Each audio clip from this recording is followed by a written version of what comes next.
तो दोस्तों वैसे तो लीप इंडिया का आईपीओ आज से ओपन हो रहा है एंड इसीलिए आज के इस वीडियो में हम लोग बात करेंगे कि क्या हमें इस आईपीओ में अप्लाई करनी चाहिए या फिर नहीं करनी चाहिए, क्या हमें इस आईपीओ में लिस्टिंग गेंस मिल सकता है या फिर नहीं मिल सकता है, या फिर दोस्तों ये आईपीओ एमबी इलेक्ट्रो सिस्टम जैसा लिस्टिंग के बाद अच्छा खासा परफॉर्मेंस कर सकता है। सो दोस्तों अगर आप भी इस सर्कुलर इकोनॉमी वाले आईपीओ में अप्लाई करने के बारे में सोच रहे हैं तो बस इस वीडियो के अंत तक बने रहें ताकि ओवरऑल आपको इस आईपीओ में अप्लाई करनी चाहिए या फिर नहीं करनी चाहिए उसका एक बेटर पिक्चर मिल सके। तो फिर चलिए बिना आपका समय गंवाए सीधा वीडियो में आगे बढ़ते हैं और सबसे पहले दोस्तों बात कर लेते हैं इस कंपनी के बिजनेस के बारे में कि आखिर ये कंपनी काम क्या करती है, क्यों फिलहाल कंपनी का मार्केट में इतना ज़्यादा हाइप बना हुआ है। तो दोस्तों जैसे कि आप इस वीडियो में देख ही सकते हैं कि ये कंपनी दूसरे कंपनी को पैलेट, कंटेनर और इवन वेयर हाउस इक्विपमेंट खरीदने के बजाय उसको रेंट पे देती है, जिससे बड़े बड़े लॉजिस्टिक्स कंपनी के इवन दोस्तों कैपिटल एक्सपेंडिचर एंड इवन जो ट्रांसपोर्ट का हेडेक होता है वो दोस्तों काफ़ी हद तक कम हो जाता है। मतलब दोस्तों ये कंपनी बड़े बड़े लॉजिस्टिक्स कंपनी को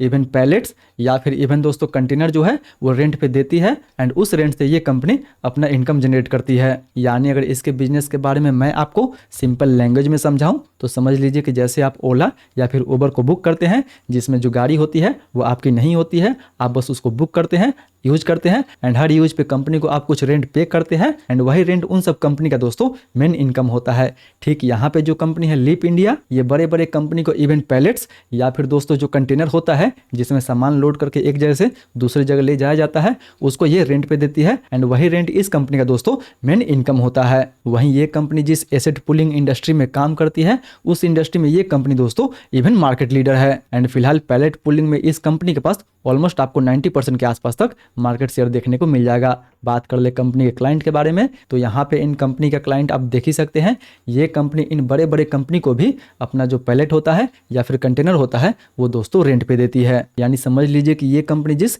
एसेट पुलिंग इंडस्ट्री में काम करती है उस इंडस्ट्री में ये दोस्तों एक मोनोपोली कंपनी है। कंपनी का एक कंपटीटर था दोस्तों चिप इंडिया, जिसको ये कंपनी 2025 में ही एक्वायर कर ली है एंड उसके बाद से ये कंपनी मार्केट की मोनोपोली कंपनी बन चुकी है। वहीं बिजनेस के तुलना में अगर बात कर ले कंपनी के फंडामेंटल के बारे में तो नो डाउट दोस्तों कंपनी का फंडामेंटल भी आपको यहाँ पे ईयर ऑन ईयर बेसिस पे काफ़ी बेटर देखने को मिल जाएगा। वो या तो कंपनी का रेवेन्यू हो गया, कंपनी का प्रॉफिट हो गया या फिर इवन दोस्तों कंपनी का प्रॉफिट मार्जिन हो गया, हर सेकंड में आपको काफ़ी बेटर इंप्रूवमेंट देखने को मिल रहा है। हालांकि दोस्तों बेशक कंपनी के प्रॉफिट मार्जिन में आपको थोड़ा बहुत गिरावट देखने को मिला हुआ है, बट ओवरऑल दोस्तों कंपनी का फंडामेंटल देखा जाए यानी कंपनी का रेवेन्यू यानी कंपनी का प्रॉफिट देखा जाए तो उसमें आपको काफ़ी बेटर ग्रोथ देखने को मिल रहा है। इवन अगर पिछले एक साल के बारे में देखा जाए तो इसके रेवेन्यू में ऑलमोस्ट आपको 55% के आसपास तक ग्रोथ देखने को मिला हुआ है, जबकि प्रॉफिट में वही ऑलमोस्ट आपको 65% के आसपास तक ग्रोथ देखने को मिला हुआ है। यानी देखा जाए तो फंडामेंटल तो दोस्तों इसका बेटर देखने को मिल जाएगा। हालांकि फंडामेंटल की तुलना में अगर बात कर ले कंपनी के वैल्यूएशन के बारे में तो फिलहाल दोस्तों मार्केट में तो इसके जैसी दूसरी कंपनी नहीं है जिसको हम लोग इस कंपनी के साथ एप्पल टू एप्पल बेसिस पे कंपेयर कर सके। बट फिर भी दोस्तों इसके अर्निंग को देखते हुए, इसके फंडामेंटल को देखते हुए एंड इवन इसके प्राइस टू अर्निंग को देखते हुए अगर हम लोग इसका वैल्यूएशन निकालें तो वैल्यूएशन तो दोस्तों यहाँ पे हम लोग को काफ़ी हाई देखने को मिल जाएगा। जी हाँ, जहाँ कंपनी का ROE लगभग आपको 6% के आसपास देखने को मिल रहा है, जहाँ कंपनी का अर्निंग पर शेयर लगभग आपको ₹1.40 पे देखने को मिल रहा है, जहाँ दोस्तों कंपनी का प्राइस टू सेल्स रेशियो लगभग आपको 9 से 10 रुपए के आसपास देखने को मिल रहा है, वहीं कंपनी का पी रेशियो लगभग आपको 113 के आसपास देखने को मिल रहा है, जो कि इस सेगमेंट के लिए, इस इंडस्ट्री के लिए दोस्तों काफ़ी हाई माना जाएगा। यानी एक तरफ कंपनी का फंडामेंटल तो इवन काफ़ी बेटर देखने को मिलेगा, बट दोस्तों दूसरी तरफ कंपनी का वैल्यूएशन भी उतना ही ज़्यादा हाई देखने को मिल रहा है। हालांकि दोस्तों कंपनी अपनी इंडस्ट्री में एक मार्केट लीडर है, अपने पास मोनोपोली स्टेटस रखती है, इसलिए फिलहाल कंपनी अपने आईपीओ को इतना हायर वैल्यूएशन पे लेके आ रही है एंड इसी वजह से फिलहाल इसके ग्रे मार्केट में भी अभी आपको उतना ज़्यादा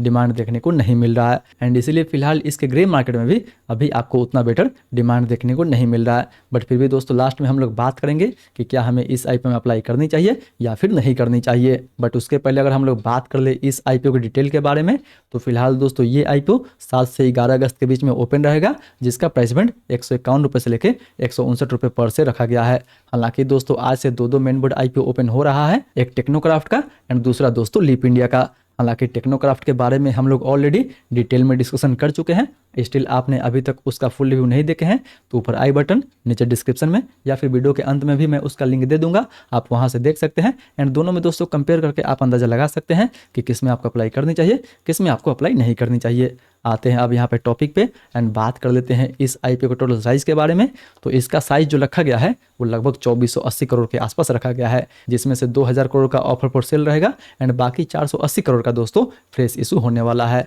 एंड ये इस आईपीओ के लिए दोस्तों काफ़ी नेगेटिव बात है कि ज़्यादा जो पैसा है वो कंपनी के प्रमोटर के पास जाने वाला है, उस पैसे से कंपनी को कोई भी बेनिफिट नहीं होगा। हालांकि दोस्तों छोटा सा जो अमाउंट है 480 करोड़ का वही बस कंपनी के पास जाने वाला है, जिसको ये कंपनी अपने डेट रिपेमेंट करने के लिए यूज करेगी। वहीं ₹1 के फेस वैल्यू पे मिनिमम हम इसमें 1 लॉट अप्लाई कर सकते हैं। एक लॉट में हमें 94 शेयर मिलेगा, जिसके लिए हमें 14,946 रुपये तक इन्वेस्ट करना होगा। बात कर ले दोस्तों इस आईपीओ के साइज के बारे में, तो रिटेल के लिए इस आईपीओ में 35% के आसपास कोटा दिया गया है। एंड इसीलिए इन सारे फैक्टर को देखते हुए बात कर ले कि क्या हमें इस आईपीओ में अप्लाई करनी चाहिए या फिर नहीं करनी चाहिए। तो दोस्तों वैसे तो देखा जाए तो फिलहाल अभी इसके ग्रे मार्केट में 8 से 10% के आसपास तक डिमांड बना हुआ है। हालांकि दोस्तों अगर ये डिमांड दूसरे दिन एंड इवन तीसरे दिन भी बना रहता है तो मे भी इस आईपीओ में हमें कुछ ना कुछ दोस्तों लिस्टिंग्स देखने को मिल सकता है। हालांकि दोस्तों ये जो कंपनी है वो अपने सेगमेंट की पहली कंपनी होगी, यानी अपने इंडस्ट्री की पहली कंपनी होगी जो मार्केट में लिस्ट होने जा रही है।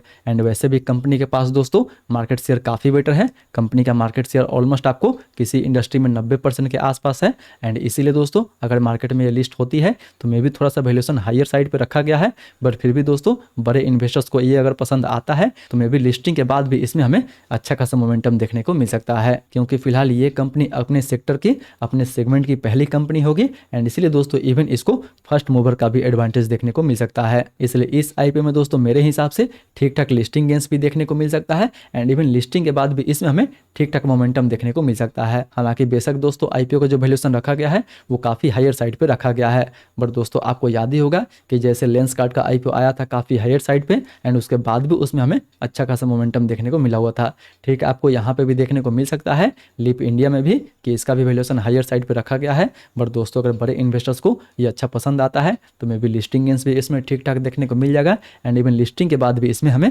अच्छा खासा मोमेंटम देखने को मिल सकता है। इसलिए दूसरे दिन एंड इवन तीसरे दिन आप इसके डिमांड को देखते हुए आप इसमें मीडियम टर्म के लिए भी अप्लाई कर सकते हैं, शॉर्ट टर्म के लिए भी सही हो सकता है एंड इवन दोस्तों इसमें हमें ठीक ठाक लिस्टिंग गेंस भी देखने को मिल सकता है। इसलिए ये आईपीओ तो दोस्तों पर्सनली मुझे काफ़ी बेटर लग रहा है, इसलिए मैं इसमें इवन लिस्टिंग गेंस के लिए भी अप्लाई करने वाला हूँ एंड इवन दोस्तों अलॉटमेंट मिल जाता है तो मैं इसको शॉर्ट टर्म के लिए भी होल्ड करने वाला हूँ। बाकी दोस्तों ये तो था मेरा पूरा व्यू इस आईपीओ को लेकर, मे भी आपका व्यू हमसे अलग हो सकता है, इसलिए आप जो भी डिसीजन ले अपना रिस्क एंड अपना रिस्क लगाने के बाद ही ले। आई होप दोस्तों वीडियो आपको इन्फॉर्मेटिव लगा होगा। अगर वीडियो अच्छा लगे तो वीडियो को लाइक करें एंड अपने दोस्तों के साथ भी जरूर शेयर करें। बाकी बात दोस्तों मिलते हैं अगले वीडियो में, तब तक स्टिल आप टेक्नोक्राफ्ट आईपीओ का फुल रिव्यू नहीं देखे हैं तो ऊपर वाली इस वीडियो को टैप करके आप इवन टेक्नोक्राफ्ट का भी फुल रिव्यू देख सकते हैं। दोनों में कंपेयर करके दोस्तों जान सकते हैं कि कौन से आईपीओ में आपको अप्लाई करनी चाहिए, कौन से आईपीओ को अवॉइड करनी चाहिए।